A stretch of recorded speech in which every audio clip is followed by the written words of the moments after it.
Assalamualaikum dan salam Sarawakku sayang, bersama saya Majidah Hamdan. Tumpuan berita. Kementerian Peladangan dan Komoditi Malaysia KPK mengalu-alukan kemasukan United Kingdom UK dalam perjanjian komprehensif dan progresif bagi perkongsian Trans-Pasifik CPTPP yang dianggap sebagai peluang terbaik untuk memperkukuhkan hubungan sedia ada Malaysia dengan UK sebagai rakan dagangan utama rantau Indo-Pasifik. Timbalan Perdana Menteri yang juga Menteri Peladangan dan Komoditi Datuk Seri Fadilah Yusof berkata, beliau bukan sahaja menyambut baik penyertaan UK tetapi pada masa sama turut mendengar kenyataan Setiausaha Perdagangan UK Kemi Badenoch yang menangkis idea penyahutanan dalam sektor sawit. Jelasnya, Kemi mengakui bahawa produk-produk sawit adalah baik untuk kegunaan harian. Sama-sama kita maklumkan apa yang disuarakan oleh Setiausaha setidaknya mengatakan bahawa apa yang dikatakan berhubung kait dengan penyahutanan ataupun deforestation dan juga negatif kempen berhubung kait dengan palm oil dia adalah sebenar. Malahan palm oil ada satu produk yang produktif, yang sihat, malahan kena untuk digunakan secara meluas. Dan boleh bersaing dengan mana-mana oil dengan fat, mana-mana keluaran lah. Jadi kita menyambut baiklah statement setidaknya dan kita looking forward untuk bekerjasama dengan UK dalam bidang komoditi itu lah. Beliau berkata demikian semasa menghadiri program agihan bubur kacang hijau Anjuran Jawatankuasa Kemajuan dan Keselamatan Kampung JKKK 6 Taman di Kuching pada Ahad.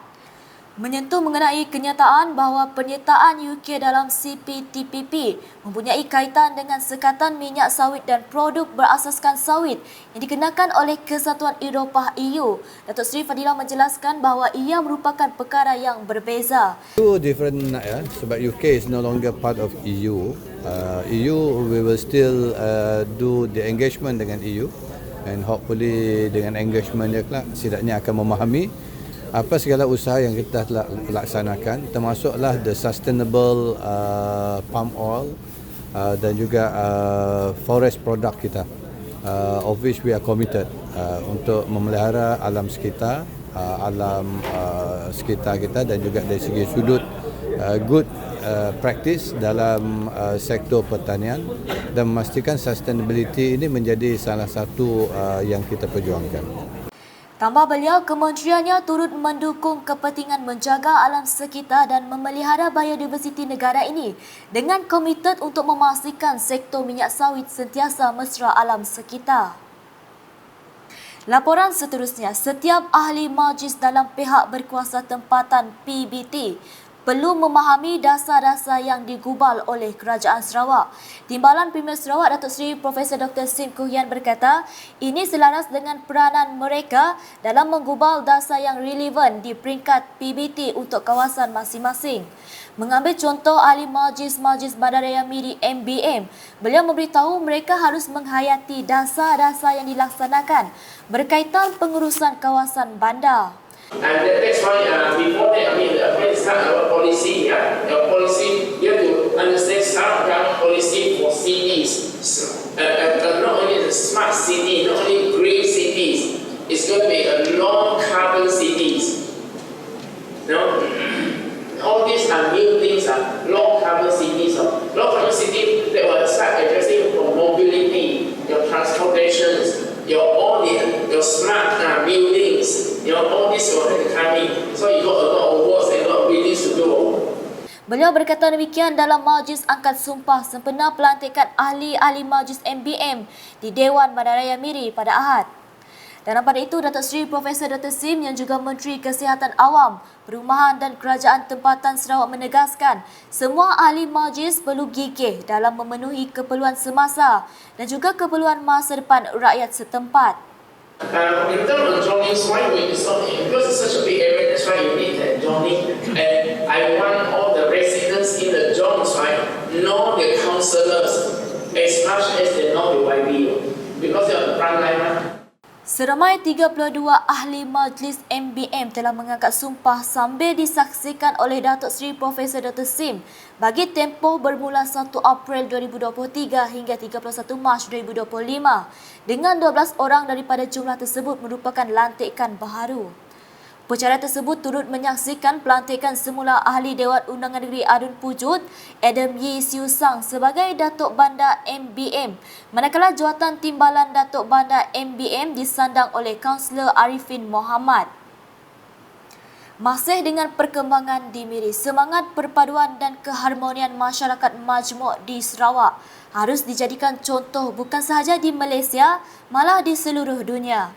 Menurut Menteri Pengangkutan Sarawak Datuk Seri Lee Kim Shin, keunikan ini memperlihatkan bahawa kehidupan dalam kepelbagaian kaum, budaya maupun agama merupakan satu kekuatan dan bukannya halangan terhadap keharmonian sejagat.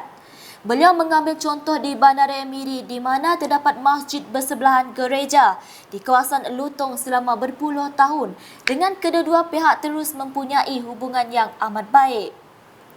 Adun Seradin itu juga menyuruh kepada warga Sarawak agar terus mengekalkan gaya hidup bertoleransi dan saling menghormati antara satu sama lain serta berganding bahu dan berusaha demi menjamin kemajuan dan kemakmuran negeri ini. Datuk Seri Lee berkata demikian dalam program Juh Sungkir Belia Miri di Dataran Kipas Miri pada Sabtu. Program anjuran Kementerian Belia Sukan dan Pembangunan Usahawan Sarawak dengan kerjasama pejabat residen bahagian Miri serta dibantu Persatuan Belia Miri itu bertujuan meningkatkan penglibatan belia dan masyarakat setempat dalam menyemarakkan bulan Ramadan menerusi program berbuka puasa serta penyerahan sumbangan kepada golongan asnaf. Selanjutnya, kesemua sekolah di Parlimen Santubong bakal menikmati capaian internet menyeluruh menjelang 24 bulan akan datang. Menurut Menteri Pembangunan Wanita, Keluarga dan Masyarakat yang juga ahli Parlimen Santubong, Datuk Seri Nancy Shukri, terdapat 10 buah sekolah di kawasan itu yang belum memperolehi capaian internet setakat ini. Untuk itu tadi ada 10 masih yang belum mencapai tahap perkhidmatan internet yang kita perlukan untuk pelajar-pelajar sekolah, untuk para guru dan mereka yang berdekatan. Okey, 10 buah sekolah. Ada juga yang akan mereka capai dalam masa yang terdekat, ada juga 2024, ada juga yang secara menyeluruhnya pada tahun 2025. Tapi secara terperincinya yang kita tahu ada yang dapat kita capai dalam secepat masa mungkin pada tahun ini pun ada. Sebab itu semuanya dalam proses dibina oleh Beliau berkata demikian ketika ditemui media selepas merasmikan program Tautan Kasih Ramadan di rumah JKKK Bandar Baru Semariang di sini pada Ahad. Tambah beliau, pihaknya mahu Suruhanjaya Komunikasi dan Multimedia Malaysia SKMM menyegerakan capaian 100% tersebut untuk kemudahan guru dan pelajar di sekolah. Kita telah mendapat penerangan daripada pihak MCMC dan mereka juga menyatakan perancangan-perancangan untuk khususnya untuk kawasan Parlimen Parlimen Santubong. Jadi sekurang-kurangnya kita tahu apa perancangan kerajaan. Sebab kita ni kawasan Parlimen Santubong ini adalah berdekatan dengan bandar. Maka tidak patut untuk kita tidak mendapat perkhidmatan internet dan juga yang kita tak dapat 4G, 5G itu yang diperlukan untuk belajar, diperlukan untuk bekerja, diperlukan untuk acara harian. Jadi maka sebab itu kita amat terima kasih kita dapat juga memberi maklumat kepada pihak MCMC kawasan-kawasan yang kita perlukan untuk dipercepatkan perkhidmatan ini. Dalam majlis tersebut, Datuk Seri Nancy telah menyerahkan sumbangan projek kecil luar bandar MRP kepada 6 JKKK, masjid, surau dan Persatuan Ibu Bapa dan Guru PIBG. Keperkembangan sukan, senarai lengkap venue Sukan Malaysia SUKMA 2024 di Sarawak akan diputuskan pada bulan ini menurut Ketua Pegawai Eksekutif Perbadanan Sukan Sarawak SAC, Awang Putra Yusri Awang Rizwan. Katanya senarai venue akan ditetapkan oleh Menteri Belia Sukan dan Pembangunan Usahawan Datuk Seri Abdul Karim Rahman Hamzah selepas mereka mengadakan perbincangan dalam masa terdekat. Dedah beliau, venue kejohanan akan diperluaskan ke beberapa bahagian negeri sebagai menyambut saranan Premier Sarawak Datuk Petinggi Tan Sri Dr. Abang Abdul Rahman Zohari Tun Datuk Openg bagi membolehkan bahagian lain turut sama mendapat manfaat dari penganjuran SUKMA kali ini. Tahun depan kita nak adakan SUKMA di pelbagai venue. Di Kuching, di Sediaman, di Singapura, di Miri, di Bintulu dan lain-lain kawasan yang berpotensi. Tujuan dia adalah untuk memberi spill over lah ekonomi sosial, ekonomi kepada penduduk-penduduk lain supaya mereka ada ekonomi impak lah. Kalau diadakan di luar kawasan Kuching, ekonomi impak yang akan besar. Dan pada masa sama memberi peluang kepada rakyat Sarawak untuk sama-sama terlibat menyokong penganjuran SUKMA di bahagian masing-masing. Dan juga salah satu, kita mempunyai kemudahan sukan yang banyak lah di kawasan-kawasan lain. Kita setakat di Kuching, tidak ada di Sibu, tidak di Miri, Bintulu, Sediaman, tidak ada fasilitas sukan yang dah ready. Maksudnya dah boleh digunakan, cuma perlu penambahbaikan lah. Mungkin repair sikit, mungkin touch-up sikit lah untuk SUKMA next year lah. Beliau berkata demikian kepada media selepas menyempurnakan penutupan kursus asas sukan bowling Tenpin 2023 di Megaland Sarawak Imat Batu Kawah pada Ahad. Katanya satu mesyuarat akan diadakan dalam masa terdekat yang akan dipengerusikan Setiausaha Kerajaan Sarawak Datuk Amar Muhammad Abu Bakar Marzuki bagi menubuhkan jawatan kuasa pengelola SUKMA 2024. Terdahulu dalam ucapannya, beliau berkata kursus berkenaan merupakan salah satu program pembangunan sukan Tenpin Bowling yang dilaksanakan pihaknya dengan kerjasama Jabatan Pendidikan Negeri Sarawak dan Persatuan Tenpin Bowling Amatur Sarawak ABAS dalam usaha memartabatkan sukan berkenaan. Ini merupakan satu program yang amat baik yang patut kita teruskan. Seperti yang Mr. Robert mentioned just now, this is part of our development on Tenpin Bowling in Sarawak. Because di Sarawak, we have very great opportunity for our students, especially students, to go for Tenpin Bowling training for our state. So ini merupakan salah satu program yang dirangka oleh SSC bersama Jabatan Pendidikan Negeri Sarawak. Memang kita amat memerlukan bersama daripada Jabatan Pendidikan Negeri Sarawak untuk pembangunan sukan kita di Sarawak, bukan setakat Tenpin Bowling tapi sukan-sukan lain. Dalam pada itu, Naib Presiden ABAS Robert Lu Nam Min dalam ucapan aluannya mensasarkan untuk melahirkan kira-kira 1,200 pelajar dan 100 guru pelatih dari program pembangunan sukan Tenpin Bowling pada penghujung tahun ini untuk memastikan Sarawak tidak ketandusan atlet-atlet dan jurulatih yang dapat meneruskan kecemerlangan negeri dalam sukan berkenaan.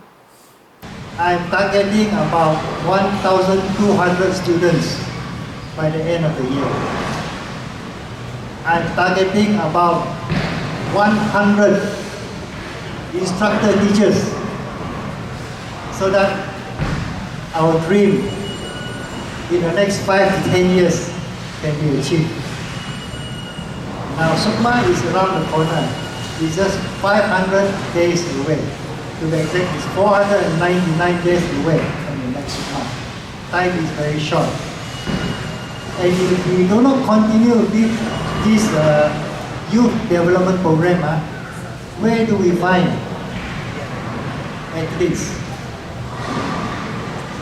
We have to continue non-stop. Every year, keep on doing it. Seramai 117 peserta terdiri daripada guru dan pegawai pendidikan dari Pejabat Pendidikan Daerah, Institut Pendidikan Guru Batu Lintang, Jabatan Pendidikan Negeri Sarawak termasuk Sekolah Pendidikan Khas dari Kuching, Serian, Padawan, Samarahan dan Baram menyertai kursus yang dianjurkan dari 31 Mac hingga 2 April. Kursus dikenalikan oleh beberapa penceramah jemputan termasuk bekas Ratu Bowling Negara, Datuk Shalin Zulkifli dan Setiausaha Agong Kongres Tenpin Bowling Malaysia MTBC, Maradona Chok.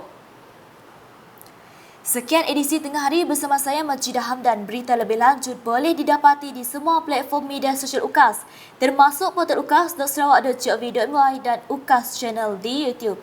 Sebelum mengakhiri Buletin UKAS, saksikan sekitar kemeriahan program agihan bubur kacang hijau.